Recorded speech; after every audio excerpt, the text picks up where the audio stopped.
sort of had to let Jerry, you know, if you had a new idea, you had to let Jerry think he thought of it. So Jimmy Hunt used to help me out quite a bit on that. The two of us would get together and we can let Jerry think he told us what we wanted, you know? Okay. That worked out, but he was an altogether different guy when there weren't people around. I mean, everybody said he was the tight old Jew, you know? I mean, well, he wasn't. Nobody ever went in that office asking for a donation or anything that didn't get it. And he's helped out a lot of people that didn't deserve it. And he was always decent, but he never wanted anybody to know about it. That was the worst thing. If he give you $50 or $100, don't you tell us all I did that. You know, and he don't want nobody to know. Chances are there's some more people won't come asking, but he don't want any credit for anything like that. But I burned his ass a few times. I mean, he get to me little at a time. So one day, there was a fight in the pits, and I was pit steward. So I threw both parties out, and some of them are still alive, so I ain't gonna mention any names. But I threw both parties out, and Jerry didn't like it because the one was a good draw. And I told him, that's it. If they come back, I leave them. I said, I make the rules in pits, and that's the way it's gonna be. If you're not gonna back me up, there's no sense in me being there. This went on for about 4 or 5 weeks, and all of a sudden, the driver shows back up in the pits. I said, Jerry, hey, you let him back in? Yeah, I told him he could come back in, he's been out long enough. I said, okay, that means you don't need me anymore. So I walked out. Now this was about 10 minutes to 6, and we started racing at 6. So he went nuts that night, but he got the show in. And after the show was over, I always used to have to go out and wash all the used cars across the street with the water truck to get the dust off of it the next morning, or he'd call EPA on us. So time comes, I get a phone call about 12:15, and Frankie Snyder. Ward, how in the hell do you start this stinking pump on this truck? Jerry talked me into washing these cars. And I can't get the pump started.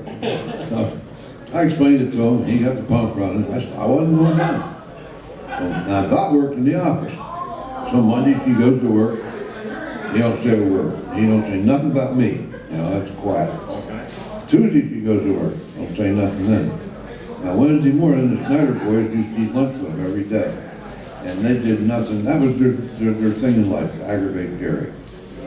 So that was when the big track was getting built up there. Okay.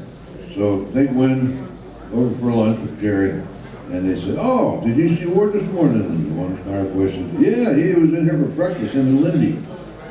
And then they left and went up to the big track. Well, he left his lunch lay right on the table. That was it. He got up, came back to the office, got a hold of her.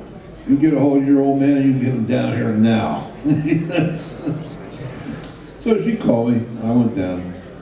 So we went in the back room, and I told him, you didn't back me up. I told you what I was going to do, and I did it. I said, I do what I say.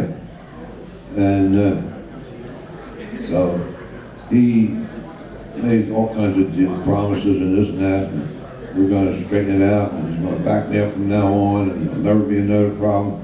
I said, no. He said, what's it going to take to get you to come back here? I said, Jerry, if I tell you right now I need $2 an hour raise to come back, you'll give it to me, because you ain't got no choice, and you ain't got nobody to do the work. I said, but that's not fair. I said, so I'm not going to ask for anything. The only thing I want is every time you ask me to do something, I want you to say thank you when I'm done. I said, if you don't say that, I leave. It's going to cost you time, just a thank you. Well, that drove him nuts, but the next 10 years, he thanked me. There you go. Every time something was done, and it improved our relationship considerably. But I wasn't going to work for Lindy anyway, I didn't like him either.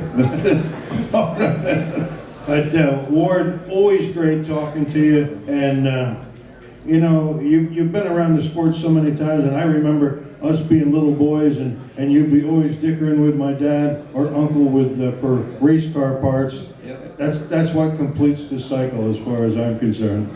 Well, you know, I never had any money to speak of. I never had a sponsor. I didn't look for sponsors. I didn't want a sponsor because I didn't want to be responsible to somebody. You know, that I had to be at the track each week. And everybody I knew that had sponsors got some money from the sponsor, but it cost them more because they always had to be at a show or a parade or this and that and keep the car nice and clean and shined up, you know.